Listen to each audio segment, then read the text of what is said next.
Heavy is the head that wears the crown. King Charles III is in the unfathomable position of losing a mother at the same time as ascending the throne. But some are raising eyebrows at the way he's grieving. Keep watching to learn more.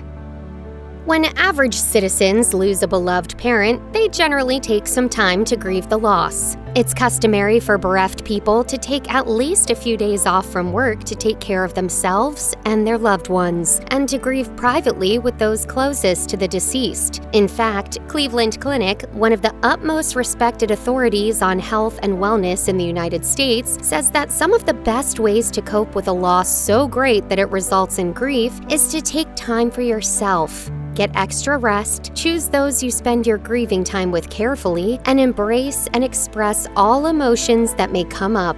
The clinic advises that setting small, reachable goals is the best way to get through the difficult day-to-day process immediately following the death of a loved one. Further, it suggests that taking care of your inner needs, whether they be spiritual, emotional, or physical, should be top priority.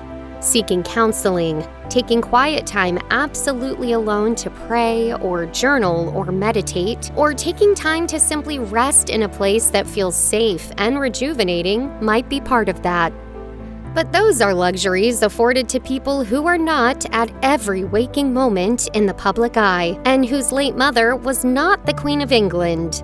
In the case of newly named King Charles III, the son of the late Queen Elizabeth II, he isn't afforded such time off from his duties. In fact, his new title comes with far more obligations and expectations than his former title of Prince, and he is required to take all of that on at the same time that he is grieving his loss. In his first statement to his people as king, King Charles's words reflected those of a bereft son. He said, "I speak to you today with feelings of profound sorrow." He went on to say, "Throughout her life, Her Majesty the Queen, my beloved, my mother, was an inspiration and example to me and my family." He added in his introduction to his speech that he and his family, quote, "owe her the most heartfelt debt any family could owe to their mother for her love, affection, guidance, understanding, and example."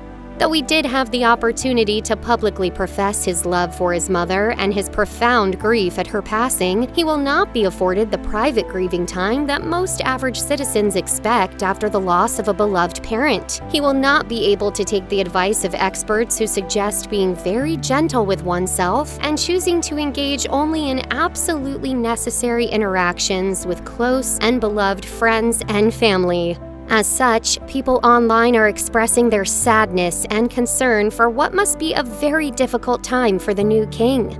Royal Central remarked on Twitter, "King Charles has had merely hours to privately grieve. Now his duties as monarch and head of state begin." Another Twitter user said, "My heart goes out to the royal family today. Charles has now got to leave his family and mother with no time for grieving because he has to be king. He doesn't have a choice." Others echoed this sentiment by tweeting thoughts like, "I do feel sorry for Prince Charles having to take on this role while grieving. I really do." At the end of the day, king or average citizen, the loss of a parent is profound. Learning to navigate the new role as head of the family is difficult for any person, let alone when that role includes becoming the sovereign of an empire.